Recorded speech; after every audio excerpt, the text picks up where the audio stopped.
18 मई को राहु का राशि परिवर्तन होने वाला है और राहु का ये राशि परिवर्तन तुला राशि के लोगों के जीवन पर किस तरह के प्रभाव देगा, चलिए विस्तार से जानते हैं। जय माता दी दोस्तों, आप सभी का स्वागत है हमारे YouTube चैनल अमृता एस्ट्रो में। तो देखिए, अभी तक हमने हर एक ग्रह के गोचर की बात की है और इस वीडियो में हम राहु के राशि परिवर्तन के बारे में बात करेंगे। शनि पहले ही राशि बदल चुके हैं, गुरु 14 मई को राशि बदलेंगे और 18 मई को राहु और केतु इन दोनों ग्रहों का राशि परिवर्तन है। दोनों एक साथ राशि बदलते हैं, वक्री होते हैं, यानी हमेशा उल्टी चाल चलते हैं। अभी राहु मीन राशि में विराजमान है, लेकिन 18 मई को राहु उल्टी चाल यानी वक्री चाल चलते हुए कुंभ राशि में आ जाएंगे।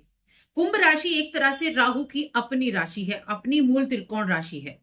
इसको आप कह सकते हैं कि कुंभ राशि जो है राहु की कोलॉर्ड की राशि भी है। अब ये जो गोचर है ना, बड़ा महत्वपूर्ण है, क्योंकि अगर हम काल पुरुष की कुंडली में देखें तो 11 नंबर जो होता है वो हमारे लाभ भाव पर आता है और लाभ भाव में जब भी राहु जाएगा तो आपको लाभ देगा ही देगा।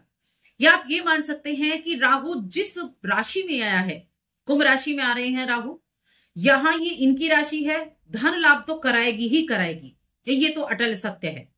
और तुला राशि के लोगों के लिए पंचम भाव में जा रहे हैं, तो पंचम भाव में क्या रिजल्ट देंगे इसके बारे में भी हम जानेंगे। लेकिन थोड़ी सी बातें हम यहाँ राहु की कर लेते हैं, क्योंकि पूरे 18 महीने यहां रहने वाले हैं और 18 वर्ष के बाद आए हैं अपनी राशि में, और अपनी राशि में आकर वो उतने ही बली होंगे जैसे आप अपने घर में बली होते हैं। अब यहां ये वायु तत्व में आए हैं, तो राहु खुद एक वायु है, हवा फैलाव है, राहु इतना अधिक है। अब यहाँ एक बड़ा अच्छा योग भी बनेगा, क्योंकि जो गुरु बृहस्पति हैं वो मिथुन राशि में गोचर करेंगे और राहु कुंभ राशि में, तो इनका नवम पंचम का योग बनेगा। राहु पंचम दृष्टि से गुरु को देखेंगे और गुरु नवम दृष्टि से राहु को देखेंगे। अब तुला राशि के जातकों के लिए गुरु बेशक मारक होते हैं, अति मारक होते हैं, लेकिन क्योंकि ये गुरु नवम भाव में जाएंगे, नवम भाव में वैसे भी जो गुरु है ना वो अशुभ रिजल्ट नहीं देते, तो आपके लिए जो नवम पंचम का योग बनेगा ये भी बहुत लाभदायक रहेगा तुला राशि के जातकों के लिए। इसके अलावा राहु क्या है, तो देखिए जिस राशि में जा रहे हैं हम उसकी बात करें कुंभ राशि में, तो उसका जो साइन होता है ना वो एक घड़े का होता है, जिसमें पहले लोग क्या करते थे, घड़े में अपनी ज्वेलरी, अपने सोना, अपना धन दबाते थे। और राहु क्या है, राहु है सर्प, सांप है राहु, जो उस धन की सुरक्षा करते थे।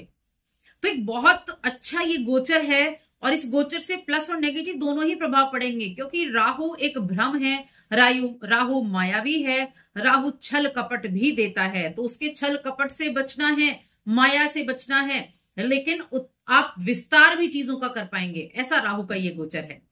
कहते हैं जितना अच्छा राहु होगा, केतु फिर रिजल्ट जो है उतने अच्छे नहीं देगा, क्योंकि ये दोनों एक ही हैं, एक सर है तो एक पीछे का हिस्सा है, लेकिन दोनों हैं कहां, आगे बिल्कुल आमने सामने। दोनों के जो प्रभाव है उनमें बहुत अंतर होता है, दोनों के गुणों में बहुत अंतर होता है। अब ये क्या होगा, इन्वेंशन करने का टाइम है। राहु विज्ञान के लिए बहुत अच्छे माने जाते हैं, आईटी फील्ड के लिए बहुत अच्छे माने जाते हैं, कुछ भी इन्वेंशन करना हो राहु बहुत अच्छे माने जाते हैं। अब यहां हम बात करेंगे, देखिए राहु का जो गोचर है ना, ये जो कुंभ राशि में हुआ है, राहु का गोचर एक टाइम ऐसा आएगा इस 1.5 वर्ष के समय में जब राहु सबसे अच्छे रिजल्ट देंगे। वो कौन सा टाइम होगा, जब राहु अपने नक्षत्र में होंगे, शतभिषा नक्षत्र में, क्योंकि इस राशि के 3 नक्षत्र हैं, धनिष्ठ नक्षत्र, शतभिषा और पूर्व भाद्रपद नक्षत्र। शतभिषा इनका खुद का नक्षत्र है, जब ये इसमें होंगे तो बहुत अच्छे रिजल्ट देंगे, जो मैं आपको टाइम पर बता दूंगी कि कब वो शतभिषा नक्षत्र में आने वाले हैं।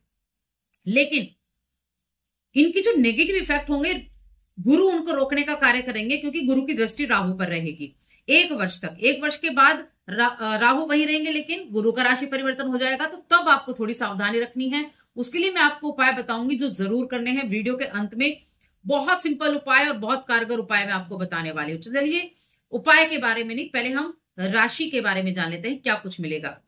तो अगर आप कुंडली देखें तो ये तुला राशि की कुंडली है, यहां पंचम भाव में राहु जाने वाले हैं। पंचम भाव लक्ष्मी का भाव होता है, यहां से नवम भाव पर इनकी दृष्टि होगी जो कि गुरु पर होगी, फिर इनकी दृष्टि लाभ भाव पर होगी और फिर इनकी दृष्टि नवम दृष्टि राशि पर होगी। तो एक तो आपकी कनेक्शंस बहुत अच्छे बनेंगे, और राहु खुद कनेक्शंस बनाने का काम करते हैं। राहु खुद कनेक्शन है, समाज से जोड़ना, माया है ना राहु। माया कब आएगी आपके पास? जब कनेक्शंस स्ट्रांग होंगे। तो आपके कनेक्शन बहुत अच्छे रहेंगे, आप अपने कनेक्शन के जरिए अच्छे रिजल्ट प्राप्त कर सकते हैं। 11वां भाव इनकम का भाव है। इनकम के भाव पर दृष्टि होना आपकी इनकम में बढ़ोतरी करेगा। जहां राहु बैठे हैं वहां भी बढ़ोतरी करेगा। राहु जहां बैठते हैं, जहां दृष्टि डालते हैं, बढ़ोतरी करते हैं, वृद्धि करते हैं। गुरु भी वृद्धि के कारक देने वाले ग्रह हैं, और राहु भी। तो ये वृद्धि तो आपकी इस समय अवधि में होने वाली है। पंचम भाव में बैठेंगे तो शिक्षा में वृद्धि, आपके धन में वृद्धि आपको देखने को मिलने वाली है। और देखिए, यहां धन कमाने की आपकी बुद्धि डेवलप होगी। कैसे धन कमा सकते हैं? क्योंकि पंचम भाव क्या है? बुद्धि का, मति का भाव है ना पंचम भाव। तो बुद्धि बड़े अच्छे तरीके से काम करेगी, और ये बुद्ध की राशि है। यहां बैठकर देखिए, जो तुला राशि है ना, उनके स्वामी है शुक्रदेव, और ये दैत्य गुरु हैं। तुला राशि के मित्र भी होते हैं राहु, इसीलिए भी यहां बहुत अच्छे रिजल्ट आपको देखने को मिलेंगे। अब राहु का जो ये राहु की दृष्टियां हैं, इनकम बढ़ाएगी, सामाजिक विस्तार आपका होगा, और साथ में ये समय कंपटीशन के लिए बहुत अच्छा रहेगा, बहुत उत्तम। छठे भाव में शनि होंगे, कंपटीशन का भाव है। पंचम में राहु होंगे या नवम भाव को देखेंगे। अगर आप जॉब के लिए कहीं ट्राई कर रहे हैं, कंपटीशन में बैठते हैं, कहीं एडमिशन लेना चाहते हैं, उसके लिए कंपटीशन में बैठते हैं, तो ये टाइम पीरियड बहुत अच्छा होने वाला है 1 वर्ष का, जब तक गुरु आपके नवम में बैठे हैं। बहुत अच्छा टाइम पीरियड है ये समय। ऐसा है किसी भी तरह जहां कंपटीशन का भाव होगा, किसी भी तरह जहां आप दूसरों को छोड़कर आपको आगे निकलना है, वो आपके लिए बहुत अच्छे रिजल्ट देने वाला होगा। तो ये पंचम भाव के सारे सुख आपको मिलने वाले हैं, आपको ग्रोथ मिलने वाली है। जहां जगह बैठेंगे पंचम से ग्रोथ देंगे, शेयर मार्केट से लाभ देंगे, लेकिन साथ में ये भ्रम भी देंगे, क्योंकि माया भ्रम ये राहु का काम है, भ्रम में डाल देना। तो उस भ्रम से बस आपको बाहर निकलना है। ऐसा ना हो कि आप ये सोचने लगे कि सारी बुद्धि मेरे पास ही है और किसी के पास नहीं है। जितने भी हैं इंटेलिजेंट आप ही हैं, और किसी के पास उतने इंटेलिजेंस ही नहीं है। तो अवॉइड इन्हीं चीजों को करना है। अपने ऊपर गुरूर ना हो जाए, ओवर कॉन्फिडेंट ना हो जाए, इस चीज का ध्यान रखना है। ये आपको गलत रास्ते पर भी लेकर जा सकता है। देखिए, राहु 2 रास्ते दिखाता है हमेशा। एक 1 नंबर का होगा, दूसरा 2 नंबर का होगा।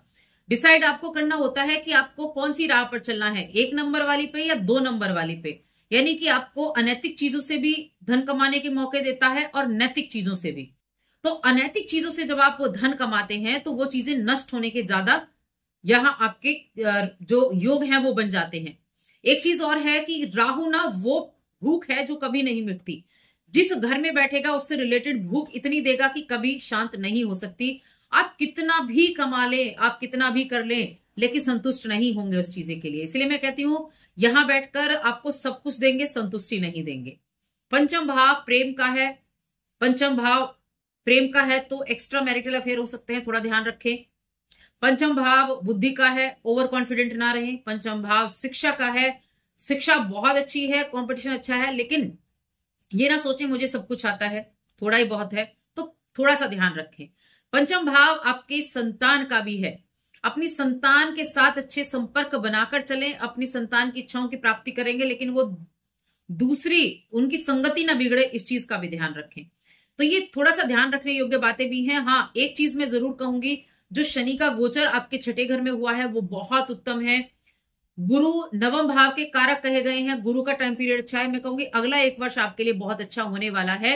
उपाय जो मैं बताऊंगी वो आपको जरूर करने हैं, और यकीन मानिए कि आपके लिए ये जो गोचर है ना, बहुत अच्छे रिजल्ट देने वाले साबित होंगे, बहुत अच्छे। उपाय मैं आपको बताऊंगी, एक तो मैं आपको बताऊंगी रुद्राक्ष पहनना, और एक मैं आपको बताऊंगी एक स्तोत्र का पाठ करना। तो ये स्तोत्र का पाठ करना है 11 बार, 21 बार, 108 बार या 51 बार, जो आपका इच्छा हो उस अनुसार आप प्रतिदिन करें।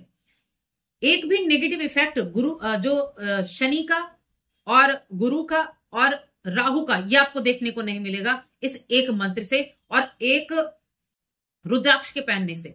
7 मुखी, 8 मुखी, 10 मुखी, ये 3 रुद्राक्ष आप धारण करें, पूरे वर्ष भर धारण करें। मैं कहूंगी 1.5 वर्ष के लिए आप ये धारण कर सकते हैं।